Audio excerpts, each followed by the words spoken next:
variante de prueba temporal y espacial, las operaciones neuronales, que son las que producen que estemos despiertos, que estemos inconscientes o también dormidos, ¿no? Que es como una inconsciencia, pero en sí de fácil despertar, ¿no? Porque cuando uno duerme, pues hay una murmura, un estímulo que inmediatamente despierta, ¿no? En cambio, cuando ya alteraciones la conciencia, a pesar de los estímulos, como en el caso del coma, pues no, ya no el paciente o la persona ya no va a despertar, ¿no? Es como un sueño que no se puede despertar porque no hay actividad neuronal o no hay un inicio de actividad neuronal, que como vamos a ver que es el sistema reticular ascendente, que es el encendedor, se puede decir, de la conciencia, y en ese momento, pues por algún tipo de alteración, puede estar que no esté funcionando adecuadamente y no se enciende, ¿no? La conciencia es como un foco, ¿no? Si no se prende, pues no hay estabilidad con nuestra conciencia. Estas conductas complejas pueden ser cubiertas por los pensamientos y también no cubiertas, ¿no? Por las conductas motoras que son automáticas, básicamente, ¿no? Como por ejemplo el caminar. Uno puede caminar sin estar pensando que está caminando, ¿no? Automáticamente puede hacer una actividad, ¿no? Sin necesidad de estar pensando que lo está haciendo, ¿no? Son actividades motoras, básicamente. Y esta se puede medir pues, tanto a través de la observación directa del comportamiento como también por las neuroimágenes funcionales de la actividad cerebral que se relacionan con la tarea, ¿no es cierto? En la observación directa, por ejemplo, si movemos la mano derecha, sabemos que está actuando el lado izquierdo del cerebro, lo frontal básicamente, ¿no?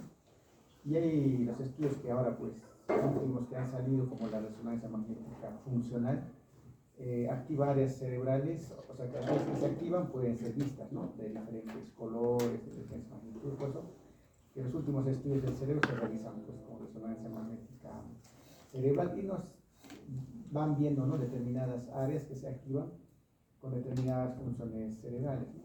Porque las áreas de Brodmann, por ejemplo, solo pues, son áreas que se han determinado por la conducta clínica de los pacientes, ¿no? O sea, por movimiento y los estudios anatomopatológicos, pero con la resonancia magnética funcional, incluso otro tipo, ¿no? Los pensamientos mismos, se puede ver que áreas se activan más, ¿no?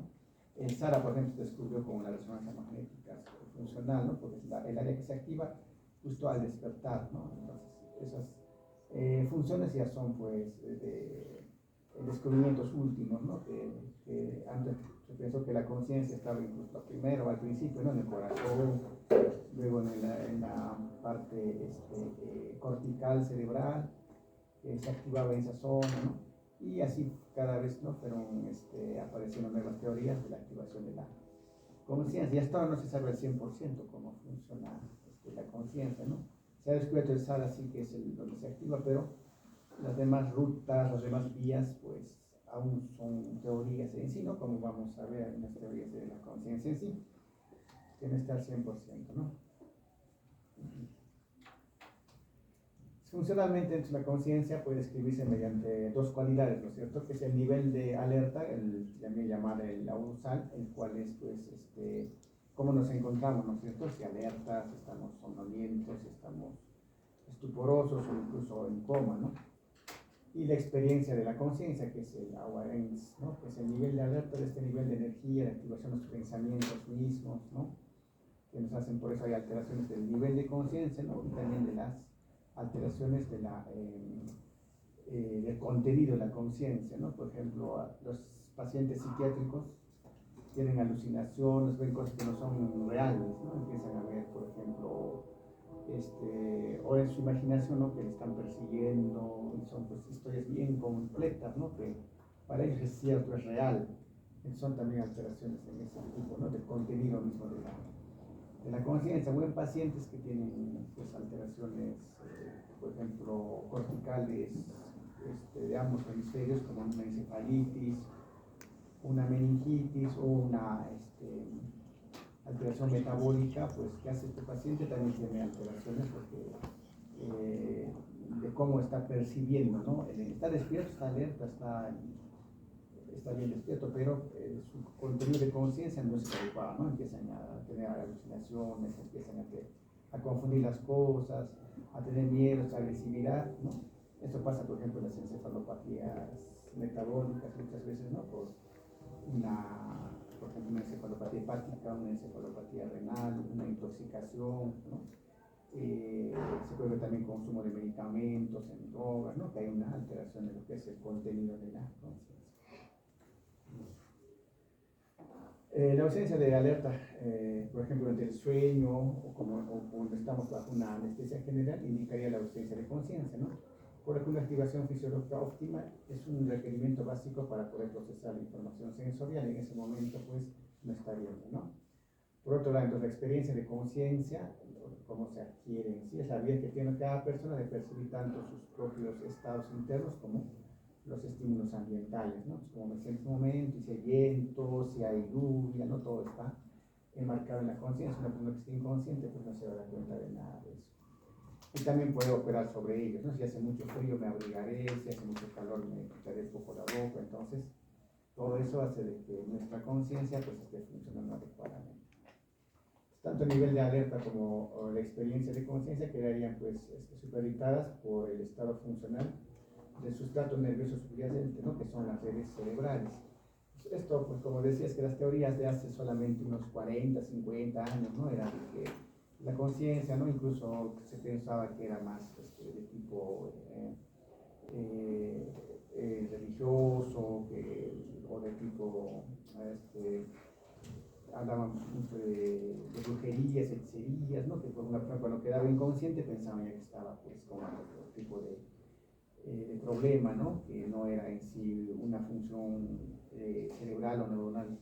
Hasta como dije, pensaban que el corazón era el que realizaba esta función, ¿no? De que el paciente esté consciente, ¿no? Y hasta ahora queda mucho todavía, ¿no? Del corazón, que cuando uno está triste, ¿no? Dicen que te va a afectar el corazón o el corazón roto, etcétera, ¿no? Entonces eso ha quedado todavía porque se pensaba que era el centro, ¿no? De la conciencia en sí. Bueno, una de las teorías, pues, donde se ve que últimamente se ha realizado con la resonancia funcional y también se ha visto de cómo puede funcionar la conciencia, es lo relacionado con la red tálamo-cortical, ¿no? En este caso habla de la integración y la distribución de la información neuronal en la conciencia, ¿no? Esta red tálamo-cortical indica la relación que existe entre el tálamo y la corteza, ¿no? Para poder tener una adecuada conciencia. Estas interacciones recíprocas que ocurren entre estructuras talámicas y corticales van a formar lo que es la red o sistema tálamo-cortical, ¿no? Donde el tálamo se ha propuesto como la principal estructura del sistema tálamo-cortical, en sí la conciencia también, debido a que opera como un regulador de la actividad cerebral, ¿no? Sabemos que el tálamo es un grupo de núcleos, ¿no? Más que todo que tienen características o funciones sensitivas y sensoriales, ¿no? Por el tálamo pasa toda la función sensitiva, ¿no? Tanto sensibilidad superficial, profunda, y también las sensoriales, ¿no? Como la vista, el tacto, el oído, todo, ¿no? ¿Cierto? Y participa directo y indirectamente en las principales funciones cerebrales, ¿no? El tálamo está formado por tres grupos nucleares que son el grupo de primer orden o de relevo, el grupo de orden superior o asociativo y grupos no específicos, ¿no? Que están relacionados con lo que es la actividad de la conciencia. Estos núcleos talámicos de primer orden, por ejemplo, o de relevo, presentan conexiones aferentes a determinadas regiones sensoriales y motoras de la corteza, o sea, se relacionan tanto con el lóbulo frontal como con el lóbulo parietal, ¿no? Donde están las áreas motoras y sensitivas, ¿no? Los núcleos asociativos reciben y proyectan también conexiones eferentes y aferentes a la corteza, y finalmente los núcleos específicos del tálamo son los que reciben las proyecciones del sistema reticular articular ascendente, ¿no? O sea, serían vías aferentes, ¿no? Que vienen del sistema reticular articulador ascendente, que se encuentra ¿dónde? El sistema reticular articulador ascendente en el tronco, ¿no? Desde lo que es el bulbo, la protuberancia, el mesencéfalo, y esas redes llegan hacia el tálamo, ¿no? Hacia los núcleos no específicos del tálamo. Los principales núcleos no específicos del tálamo son el núcleo reticular talámico, los núcleos intralaminares y los núcleos de la línea media del tálamo, que serían los que están directamente relacionados con lo que es recibir los estímulos del sistema reticular ascendente y pues ser donde se enciende, ¿no? Toda la conciencia sin que esté afectado, ¿no? Los grupos o los núcleos también del sistema hiperactividad ascendente. Entonces eso va a activar el cerebro o va a aprender. Cada uno de estos núcleos presenta extensas conexiones a lo largo de todo el cerebro, formando subredes dentro del sistema tálamo-cortical que regulan funciones cognitivas específicas que son claves para la conciencia. Es que, ¿qué vemos acá? Por ejemplo, que es como es una red que viene, ¿no?, de lo que es el tronco cerebral y hacia el tálamo, pues cualquier lesión que vaya a bloquear estas redes o estas vías, pues van a producir alteraciones de la conciencia, ¿no? Por ejemplo, una lesión en el sistema reticular ascendente, por muy pequeña que sea, directamente, ¿no?, el paciente puede estar ya en coma, ¿no? No despertar. O lesiones que comprometan, pues, a los tálamos, ¿no?, o ambos lados básicamente, para que pueda comprimirlos o ser lesiones, digamos, inflamatorias, ¿no?, que puedan estar alteradas. Pues una persona tiene alteración de conciencia tanto por lesiones que son del mismo cerebro, ¿no?, o lesiones estructurales, como podría ser, pues, un tumor, un infarto, una hemorragia, que puede ser a los niveles tanto del tronco, ¿no?, o también a nivel talámico, o lesiones que sean, pues, grandes, ¿no?, que estén afectando toda la corteza, ¿no?, como por ejemplo una encefalitis viral, una meningitis bacteriana, tuberculosa, un TEC, ¿no?, que sea una lesión axonal difusa, podría ser un sangrado grande que está comprimiendo ambos lóbulos. Y obviamente esos pacientes van a tener tipos de alteración de conciencia estructurales, ¿no?, porque el daño está en el cerebro. En cambio, también alteraciones, pues, metabólicas que bloquean esas señales, ¿no?, que van del sistema reticular ascendente hacia el tálamo y principalmente hacia la corteza. Y ahí están justamente las encefalopatías metabólicas, ¿no?, por ejemplo, la hipoglicemia, la hiperglicemia, la hiponatremia, las hipocalemias, los problemas de alteraciones hepáticas, ¿no?, las encefalopatías hepáticas, renal, y las intoxicaciones también, ¿no?, porque ya hay un daño a lo que es en las uniones interneuronales, ¿no?, como por ejemplo, hay alteraciones de conciencia también por hipoxia, ¿no?, cuando hay una hipoxia severa, pues, pero el daño ya es más profundo, más generalizado, ¿no?, porque el cerebro sabemos que funciona con oxígeno y ¿qué más? Glucosa, ¿no es cierto? El oxígeno son 5 minutos, de falta de oxígeno ya el paciente puede quedar vivo, pero con muchas secuelas, o incluso puede tener una encefalopatía muy severa y morirse, ¿no? La glucosa también puede tener un poquito más de tiempo, ¿no?, hasta 40 minutos para que una hipoglicemia severa con menos de 30 miligramos por decilitro pueda dañar el cerebro, ¿no? Pero si ha pasado 1 hora, 2 horas, pues el paciente llega encefalopático por hipoglicemia, no hicimos una tomografía, no hay nada, ¿no? No le tomamos nunca la glucosa, por ahí solamente era cuestión de ponerle un poco de dextrosa, ¿no? Entonces, ahí es justamente donde el valor localizador nos ayuda a poder definir mejor si es una función estructural o una lesión estructural o una lesión de tipo metabólica, ¿no?, cuando encontramos un paciente con alteración de la conciencia o en coma. Bueno, el núcleo reticular talámico y los procesos atencionales, ¿no? El núcleo reticular talámico, pues, es el principal núcleo regulador del tálamo y consecuentemente la actividad del sistema tálamo cortical, ¿no?, el que va a repartir la señal del tálamo hacia la corteza misma, ¿no? Esta estructura recibe pues, proyecciones glutamatérgicas, o sea, ¿con qué neurotransmisor? Con el glutamato. ¿Y es estimulador o es excitador? ¿No? ¿Y qué actúa en contra del glutamato? GABA. Inhibidor.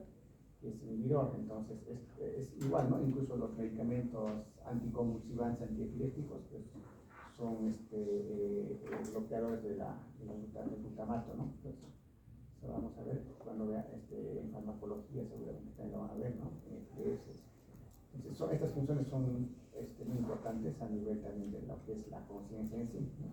Cuando se bloquea, a veces, en este caso, el bloqueo de la acción glutaminérgica, pues en la corteza podría producir alteraciones de la conciencia, ¿no? En la corteza el sistema límbico, que es también el encargado de poder procesar esas funciones.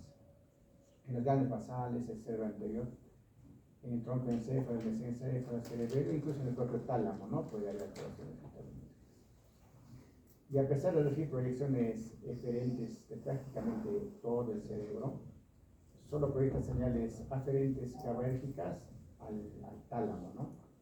Que regula de forma directa la actividad talamocortical e indirecta del sistema córtico-cortical, porque hay sistemas córtico-corticales que están en la misma corteza, tanto puede ser frontoparietales, frontotemporales o temporo-occipitales, no sé, hay un montón de vías que están interconectando la mayor parte, incluso la función motora no podemos decir que solamente en el área 4 y los accesorios, ¿no? Sino que también se involucra muchas áreas corticocorticales que hace de que la función sea pues perfecta y exacta, ¿no? Incluso hemos hablado de una vía piramidal y una extrapiramidal. La vía extrapiramidal, los ganos basales, también pues tienen una, regulan los movimientos, ¿no? Si no, pues no puede, porque el área motora solo mueve, pero los movimientos, la regulación, todo está dado por la vía extrapiramidal, ¿no? Entonces, igual, en los sistemas de conciencia también están, las vías están conectadas en muchas partes, ¿no? No solamente es el tronco, el tálamo, la corteza, ¿no? Sino, hay vías aferentes diferentes que están en constante intercambio, ¿no? Para poder tener esa actividad normal de la conciencia. Después que un paciente, por ejemplo, con un tumor ya con edema, va para somnoliento, ¿no? Porque algunas áreas ya son, ¿no? Muchas veces son tumores corticales, por ejemplo, con mucho edema y el paciente ya tiene alteraciones de la conciencia, ¿no? Porque estas redes, a pesar de que se conectan con todos lados, siempre pueden tener algún tipo ya de clínica, ¿no? De manifestación clínica que nos puede decir que hay una alteración de conciencia. El núcleo vertebral talámico se divide pues, en dos regiones, ¿no? Sensorial y motora, ¿no? La región sensorial va a ser la que modula la atención a través de sus conexiones con la corteza prefrontal, ¿no? Esta zona prefrontal. Y mientras que la región motora interviene en los procesos límbicos y motores, ¿no? Debido a su alta conectividad con los sistemas talámicos, ¿no? Y los interlaminares, ¿no? Y los núcleos también ventrolaterales y anteriores del tálamo, en la conexión. ¿Cuáles son las funciones del área cortical, del área frontal, prefrontal, ¿sabes? La conducta, básicamente, ¿no es cierto? ¿Qué más? ¿Qué pasa con una persona se daña su personalidad, ¿no? Conducta, ¿no? Se desinhibe, ¿no? Es parte del área de la desinhibición. Entonces empiezan a tener de conducta, empiezan a tener alteraciones y también se vuelven depresivos, ¿no? Porque esta zona controla mucho la parte conductual, incluso también la memoria, ¿no? Entonces todas esas funciones se verían afectadas, ¿no? Y hay una interconexión, se ve de la conciencia con estas áreas también, ¿no? Que hace que el paciente, cuando está despierto activo, también tenga una conducta adecuada, ¿no? Que tenga todas las funciones prefrontales normales, ¿no? Y el área límbica, ¿qué función tiene? La ansiedad, emociones, ¿no? Es el área emocional básicamente, y también interconectada también con el área prefrontal, ¿no? Entonces el área límbica sí tiene mucho que ver con las emociones, ¿no? No solo ansiedad, depresión, también algunos trastornos de conducta, pero diferentes a los que son en el área frontal o prefrontal. Hemos dicho que los núcleos interlaminares del tálamo pues tienen una regulación de la actividad motora, ¿no? Consciente. Se han asociado con la regulación de la actividad cortical y la restauración de la conciencia también, ¿no? La región anterior del núcleo interlaminar pues responde a tareas motoras, mientras que la posterior va y organiza información límbica, ¿no? Entonces es un área motora y asociativa. Sus proyecciones a las estructuras límbicas y sensomotoras de la corteza sugieren su importancia en la integración de las funciones afectivas y motoras, ¿no? Entonces esto sí se ve, ¿no es cierto? Por ejemplo, cuando una persona está nerviosa, ¿no? Empieza a mover las manos, ¿no? Incluso a temblar, ¿no? Hasta la cara, ¿no? Muchas veces se tiembla, ¿no? O sea, funciones motoras debido a que hay una relación también con nuestra, con lo que es la conducta, con lo que es nuestros esos movimientos involuntarios que muchas veces aparecen, ¿no? El nivel de alerta, ¿no? Que se debe usar, y la atención requiere pues, una activación simultánea y la formación reticular del cerebro medio y los núcleos interlaminares, ¿no? Únicamente esta propiedad multifuncional de los núcleos interlaminares se ha utilizado para intentar restaurar la conciencia en pacientes en estado de mínima conciencia mediante su estimulación eléctrica, ¿no? O sea, pues justamente estamos en una etapa experimental, ¿no? De lo que es justamente de lo que, para ver bien cómo se podría ayudar más a pacientes que están pues, en estados de mínima conciencia, en estado vegetativo, en low Higgins, ¿no? Pacientes que no llegan a despertar completamente, porque es una lesión cerebral, ¿no?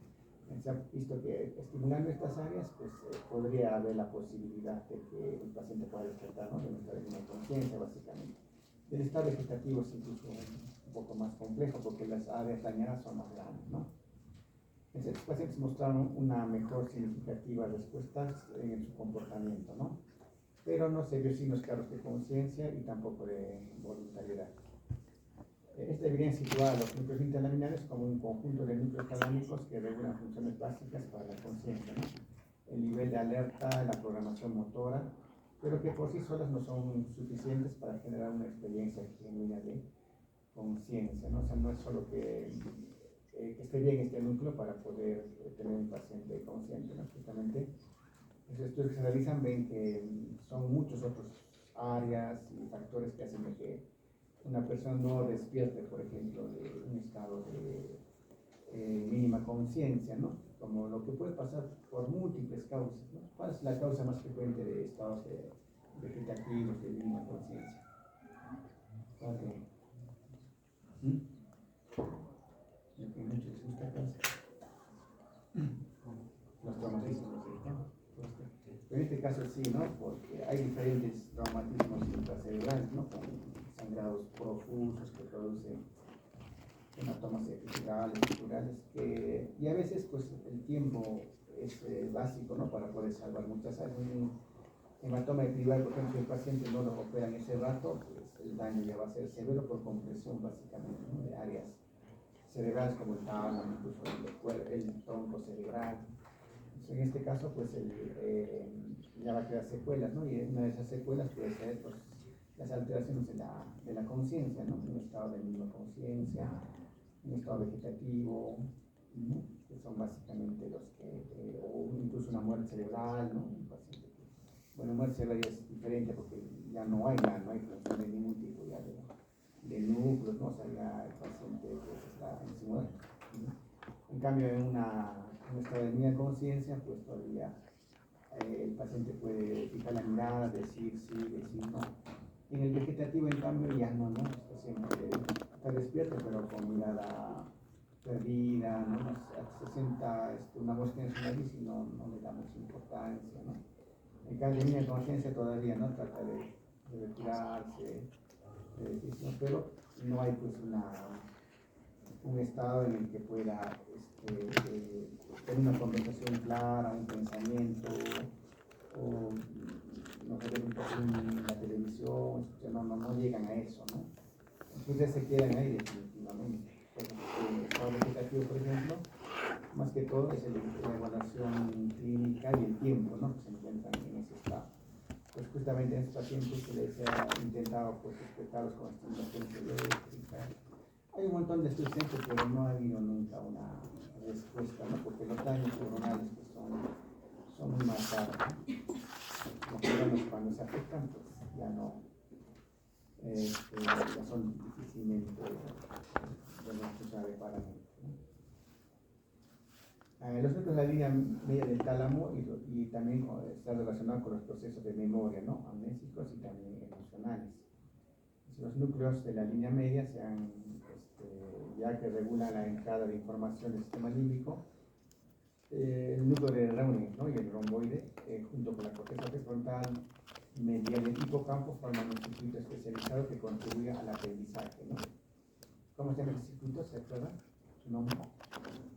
La amígdala, el hipocampo, ¿se llama? También, pero ¿cómo se mató ese circuito? Tiene su nombre. Papets, ¿no? Circuito de Papets, ¿no es cierto? Entonces, está relacionado con... Pues cuando un traumatismo en alguna de estas áreas, el paciente puede estar despierto, pero es su memoria, ¿no? ¿Se acuerdan de la película? ¿Cómo se llama? La chica que despierta y se olvidaba todo. ¿Cómo se llama? La primera vez, como la primera vez, ¿no es cierto? Tiene que enamorarse todos los días. Entonces, es justo así, sí podría pasar, nunca pasar, pero en teoría sí podría, pero tendría que ser ambos, ambos áreas, en este caso temporales, ¿no? A nivel del hipocampo, que hay una lesión para que pase eso, ¿no? Pero con una adecuada función de la amígdala, ¿no? Que almacena la memoria reciente, pero la que ha pasado ya no se bloquearía con el sueño, tendría que bloquearse, ¿no? Yo tengo una lesión exacta en ambos lados, ¿no? En teoría podría pasar, pero solo en películas se ve con tanta realidad, ¿no? El sistema límbico y la corteza prefrontal medial pueden incluso modificar el estado funcional del núcleo reticular talámico, ¿no? Y afecta también a los contenidos de conciencia a través del control visceral y emocional de la conducta humana. Esta regulación emocional del núcleo medial del tálamo puede iniciar de manera directa sobre los niveles de alerta en los procesos atencionales. También puede mediar la selección de conductas apropiadas dependiendo del tono emocional, los inputs, ¿no? Que reciben en un momento en específico. Entonces, estas evidencias parecen sugerirnos que los núcleos medianos del tálamo representan una importante interfaz entre las diferentes estructuras del sistema límbico para la integración de la memoria, la emoción y la cognición también, ¿no? O sea, son pues, funciones bastante profundas, importantes, los cuales están básicamente dadas en la conciencia. Y en el sueño, pues también se desconoce mucho de las funciones que pasan durante el sueño, ¿no? Porque estos núcleos en sí están, como decía, apagados, ¿no? En el momento de dormir, pero al soñar, ¿no? Vivimos experiencias que han pasado, a veces cosas que ni siquiera hemos visto. Entonces también hay estudios, ¿no? Para ver lo que es sueño y lo que sí se conoce son, ¿no? Algunas alteraciones durante el sueño, ¿no? Que sí pueden tener manifestaciones en determinadas áreas cerebrales. ¿Cuáles son las principales manifestaciones o patologías del sueño? El insomnio, que es lo más frecuente, ¿no? La apnea del sueño, ¿no? Incluso el paciente le dispone para poder dormir, ¿no? Se paro y ronca, ¿no? Pero más que un problema en sí, sí tiene una parte, pero también es un problema de la parte respiratoria, ¿no? Pues hacen apnea, pues están muriendo, ¿no? Luego otra.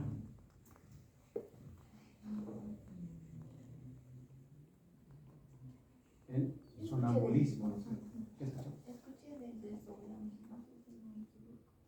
sí, ¿no? Pero clínicamente eso se va como cuando hay un sueño profundo, claro, ¿no? Problemas de despertar también en el sueño, ¿no? Los despertares, las pesadillas mismas, ¿no?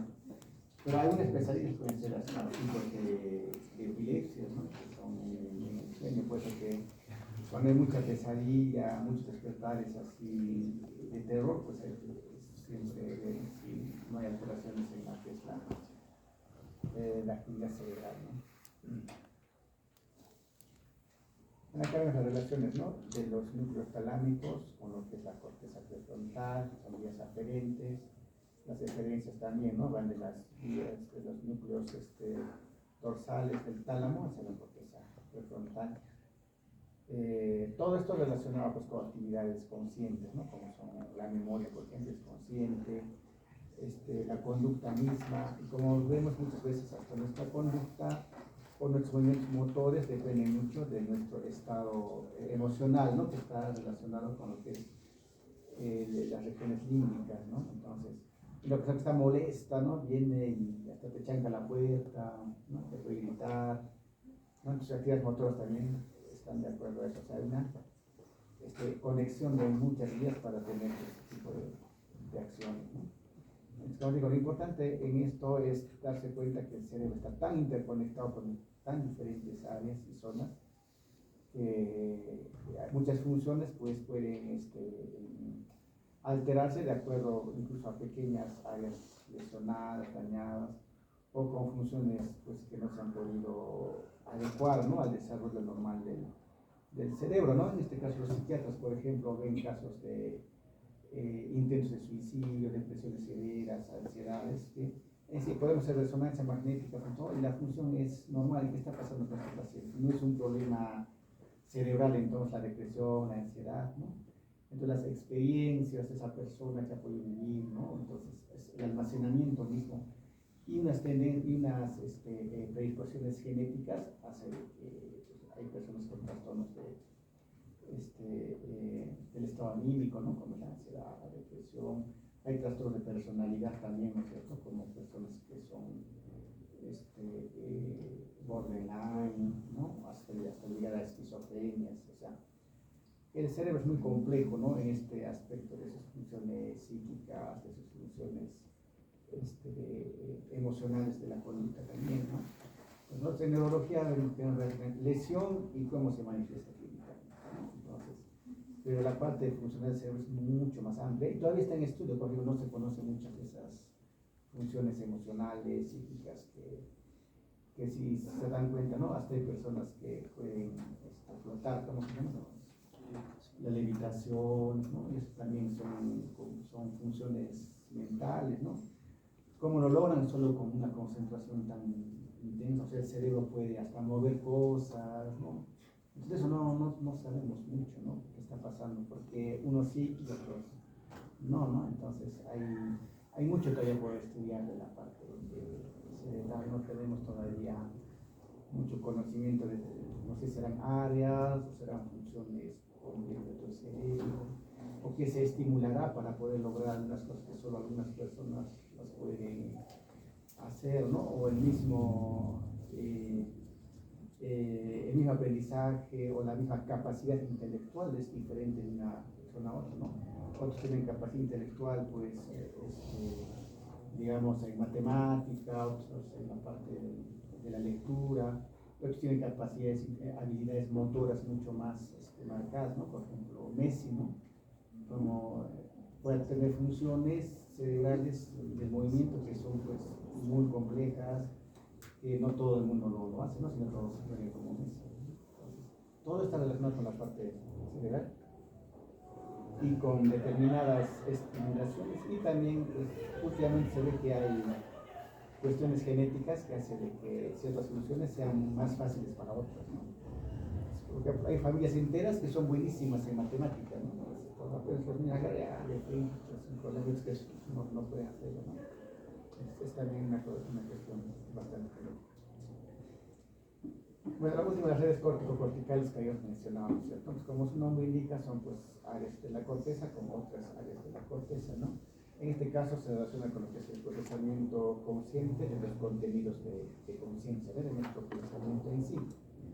Entonces, que el contenido de conciencia ha sido formado por el cerebro posterior, diferentes redes cortico-corticales lo mantienen y manipulan de forma consciente, ¿no? Una de las principales redes cortico-corticales y que se encuentra ampliamente documentada o estudiada como básica para la conciencia, la red neuronal por defecto, ¿no?, la RND. Esta red está compuesta por estructuras pertenecientes al cerebro posterior y anterior, o sea, la corteza occipital, la corteza cingulada también, que está en la parte, ¿no?, del occipital posterior y también anterior, la corteza prefrontal, medial, la orbitofrontal, el lóbulo temporal medial, que es la corteza parahipocámpica, y también el hipocampo, ¿no?, que se relaciona básicamente con la memoria. La corteza retrocranial, el lóbulo parietal inferior, que está relacionado con el lóbulo temporal. La red neuronal por defecto se considera una red de reposo o de tareas negativas que se caracteriza por un alto metabolismo durante estados de vigilia, ¿no?, cuando estamos despiertos, con una baja demanda cognitiva. Esta red se desactiva en favor de otras redes corticocorticales cuando aumenta la carga cognitiva debido a la necesidad de un procesamiento más elaborado de la información. O sea, si yo estoy muy atento, estoy estudiando, estoy leyendo, se desactiva, ¿no?, esta red y empieza a activarse otras redes que necesitan más, más atención, ¿no?, más Porque para aprender necesitamos pues atención. Si estamos distraídos, ¿no? Por ejemplo, si yo escucho la clase, estoy jugando con mi celular, obviamente que no, mi cerebro tampoco no va a captar nada, ¿no? Porque se está distrayendo en otras actividades donde sí donde está activo esta red, ¿no? La red neuronal por defecto.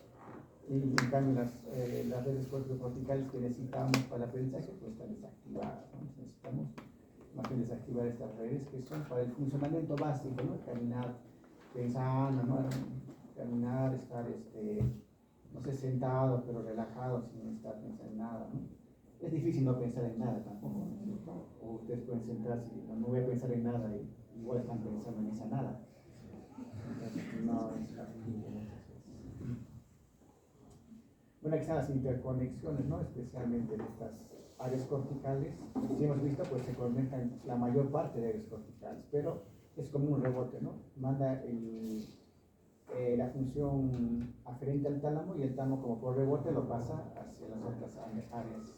Entonces, frontales, por ejemplo, del área posterior podemos tener un pensamiento, una idea y va al tálamo y el tálamo lo rebota y va al lóbulo frontal para que tenga ser consciente, ¿no? Del acto que se va a realizar, ¿no? En cambio, si hay un bloqueo en esa zona, pues no se podrá realizar unas cosas, ¿no? Entonces, muchas patologías pueden influenciar en esto.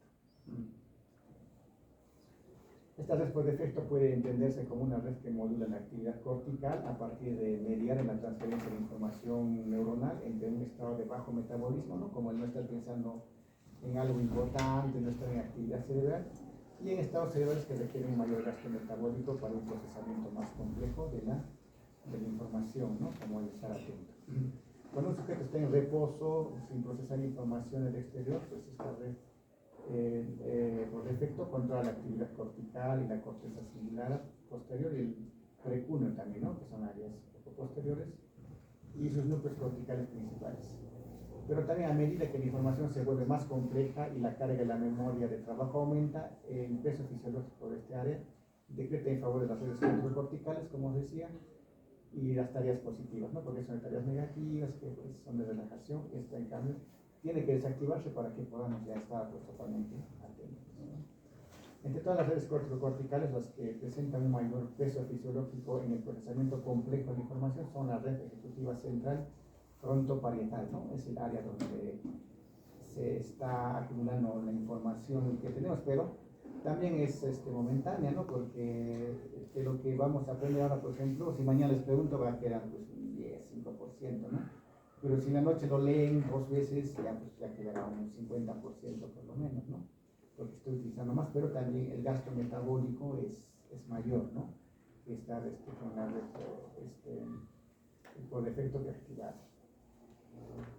También la red dorsal atencional y la red de asignación de relevancia, todas estas redes incluyen pues por defecto, comparten regiones de solapamiento que permiten la transferencia de algunos recursos fisiológicos de una a otra red, ¿no? Dependiendo de la cualidad de esta activación cognitiva en marcha.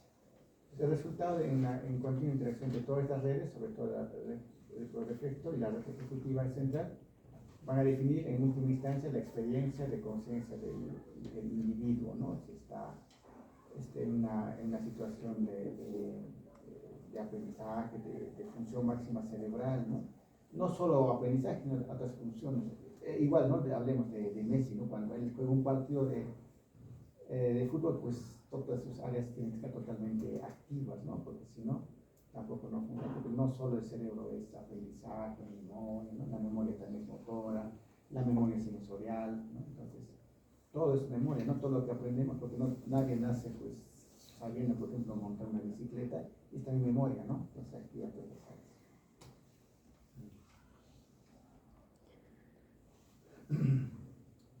Bueno, más con las redes ejecutivas centrales, las redes de asignación de relevancia, que hemos dicho que son corticales, especialmente sus regiones prefrontales, van a desempeñar un papel relevante en el control de los procesos cognitivos superiores mediante la reducción de equilibrio fisiológico entre red neuronal por defecto y el resto de redes corticales, ¿no? Bueno, este es un ejemplo que vamos a ver, ¿no? En conjunto, estos datos empíricos sugieren la importancia de la integridad funcional de las redes corticales, en especial de las que imponen las estructuras frontales para la experiencia de la conciencia, ¿no? Entonces se ha visto que, por ejemplo, es más fácil, por ejemplo, desactivar estas redes por defecto, que son las que no sé, pues uno está viendo televisión, ahí no está funcionando mucho, ¿no? La parte cortical, porque está relajado, pero para salir de ese momento, dices, hoy tengo que estudiar, ¿no? Tengo que leerme este libro, ¿y qué vas a hacer? Vas a ver tu libro y te va a dar pereza, ¿no? Creo que mejor sigo viendo, porque estás más relajado, tu mente está más tranquila. Tú tienes que activar, tienes que bloquear eso para empezar recién, pues, a agarrar tu libro y hacer el mayor esfuerzo mental, ¿no? Entonces, para eso se necesita también relación con esa área frontal, prefrontal y con el área límbica que te da la voluntad, ¿no? El área prefrontal para poder tener esa voluntad, ¿no? De poder dejar de ver televisión y ya de empezar a leer un libro, ¿no? Igual, ¿no? Tú estás en tu cama y dices, hoy día voy a hacer ejercicio, ¿no? Entonces, pero si es que tu área prefrontal y tu área límbica no te dan señales neuronales para que puedas vencer, ¿no? Ese momento de relajo, no lo vas a hacer, ¿no? Entonces hay que activar esas áreas. ¿Y cómo activan las áreas frontales, límbicas? Básicamente es con estimulación, ¿no? O sea, si yo, por ejemplo, puesto que toda la estimulación se realiza pues, en pacientes que han tenido algún tipo de secuelas neurológicas, ¿no? Es la única forma. Pero la estimulación también, si yo me acostumbro ya a levantarme 6 de la mañana y hacer mis ejercicios o a leer un libro, pues cada vez va a ser más fácil, ¿no? Porque las redes se van a activar con mayor facilidad, ¿no? Entonces, esa es la función que tienen estas redes corticales en relación a poder bloquear las redes de reposo, ¿no? La red neuronal por defecto, que es la que va a hacer de que a veces solo cumplamos funciones mentales básicas, ¿no? Como digo, no solo son funciones cognitivas, son funciones motoras, sensoriales, ¿no? Entonces, y la estimulación es lo que hace de que mayormente la corteza se estimula, ¿no? Por ejemplo, una persona lee más, es igual que el músculo, ¿no? Si yo quiero sacar músculo en el bíceps, pues hago eso, ¿no? Primera semana me va a doler, ¿no? No voy a poder hacer nada. La segunda semana ya un poquito, la tercera ya está adquiriendo masa muscular, ¿no? El cerebro también igual. ¿Qué pasa? El cerebro, en vez de formar músculo, ¿qué es lo que forma? Interconexiones neuronales, ¿no? Entonces va a haber interconexiones de vías con otras, entonces se van interconectando múltiples vías. Y la lectura, por ejemplo, ya me va a ser más fácil, ¿no? Si estoy ya acostumbrado a leer un tiempo, ¿no? Pero el problema es el inicio, ¿no? Porque la red neuronal por defecto no va a querer siempre tener más relajado, no tener mucho metabolismo, ¿no? Vencer a esto y ser más activo es estimulación, básicamente, ¿no? Lo que se pretende hoy en día, por ejemplo, es tratar de que esa estimulación no sea solo por nosotros mismos, sino estimular hasta estar buscando medicamentos, ¿no? Que estimulen o que haya algún tipo de actividad eléctrica que estimule estas redes que si hasta el momento no han tenido ningún tipo de ventaja, ¿no? No hay todavía medicamento, o el famoso chip, ¿no? El chip que está fabricando como Elon Musk, ¿no? ¿Han escuchado?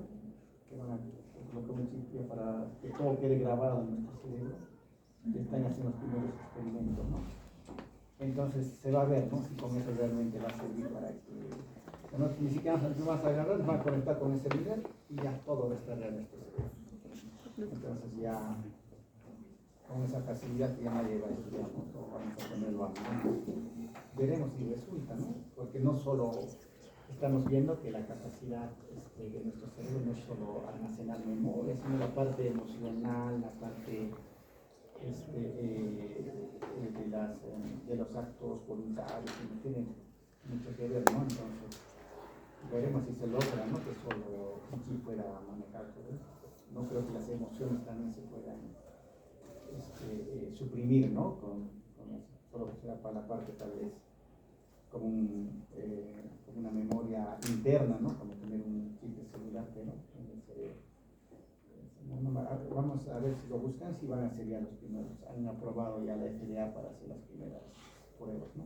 En esos chips que se va a colocar en el cerebral, ¿no? Entonces, son las cosas que próximamente va a aparecer en la parte más que neurológica, en tratar de encontrar la mayor actividad cerebral, el mayor funcionamiento, ¿no? Porque no sé, alguna vez decía, no, el cerebro solo funciona el 20%, el 30%, que tampoco no es tan cierto, ¿no? Porque la conexión es total, ¿no? Las interconexiones son completas. Bueno, el modelo neurofuncional de la conciencia, ¿no? Lo que estamos queriendo ver, es un modelo, como dije, todavía no está al 100% establecido, ¿no? Esas áreas, esas redes talámicas, tálamo-corticales, todo, se ve, ¿no? Se ha estudiado con resonancia magnética funcional, todo lo que quieran, pero las funciones en sí todavía tan complejas no se han visto, ¿no? Se ha visto relaciones, hemos visto con áreas límbicas, lóbulo prefrontal, áreas posteriores, algunos núcleos talámicos, que en sí también una lesión en un pequeño área tampoco, ¿no? Que el paciente quede inconsciente, o sea, hay otras áreas que pueden reemplazar, que puedan todavía tener una función, ya cuando la lesión es grave, obviamente que sí. Durante el último tercio del siglo XX y lo que llevamos del siglo XXI, o sea, es lo último, estamos en 2024, ya no, de hace 24 años, se han presentado interesantes propuestas teóricas sobre la conciencia, ¿no? Especialmente con los estudios imagenológicos. Y la mayoría comparte elementos comunes característicos de la conciencia. Como que emerge la actividad cerebral, es como esta emergencia es un proceso global cerebral y se encuentra íntimamente ligado a las funciones cognitivas superiores. En conjunto, estas teorías realizan una aproximación bastante completa sobre el funcionamiento de la conciencia humana, ¿no? Es una perspectiva neurológica, aunque por separado no integran por sí solas un único modelo teórico sobre las interacciones que producen entre los distintos niveles neurofuncionales y de la conciencia. ¿Por qué? Porque a veces justamente cuando se habla de sueño, entonces el despertar rápido, pues todavía no podemos ver qué áreas está, ¿no? Pero hay una etapa de inconsciencia y luego al despertar estás consciente, ¿no? A continuación se presenta una perspectiva teórica que integra el conocimiento empírico generado en las últimas décadas en un único modelo que describa las interacciones neuronales entre los diferentes niveles neurofuncionales que permiten la emergencia y preservación de la conciencia, ¿no? Es el modelo neurofuncional de la conciencia y que se ha desarrollado bajo la premisa de que las estructuras cerebrales inferiores y superiores van a formar bucles neuronales, ¿no? Un conjunto como núcleos, ¿no? Bucles, pero que no solo son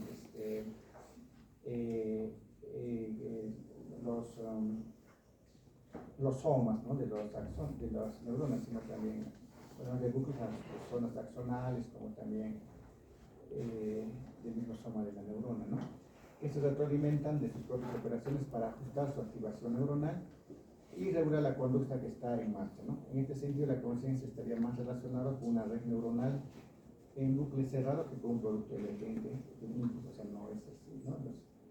Siempre con los términos de computadora, ¿no? El cerebro últimamente pues se ha comparado mucho con lo que es una computadora, ¿no? Entonces, el almacenamiento, la distribución, ¿no? De los pensamientos, pero igual, ¿no? Las computadoras no tienen sentimientos, pues, ¿no? Entonces, en ese aspecto todavía tenemos mucho que estudiar, avanzar, porque hasta la parte cognitiva, aprendizaje, la memoria, algunas conductas todavía, ¿no? Ya están bastante estudiadas, pero la parte emocional es el problema, y la parte emocional modifica todo, ¿no? Por ejemplo, si ustedes van a dar un examen y se ponen a estudiar, están estudiando bien y de pronto te llama tu enamorada y te termina, ¿no? Entonces, emocionalmente te caes y ya no vas a estudiar, o sea, ya no vas a captar, aunque intentes, ¿no? Vas a tener siempre ese pensamiento constante continuo emocional que va a hacer que se bloquee todo ese sistema, ¿no?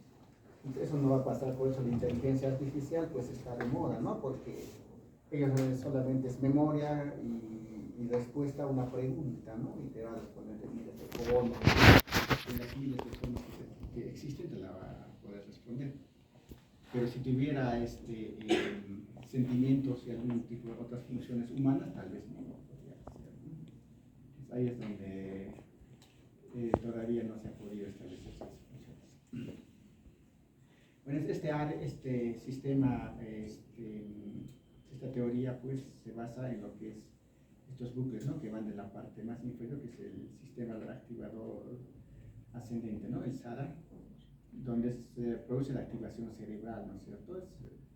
El paciente, cuando el SARA se prende, pues, está en estado de vigilia, ¿no?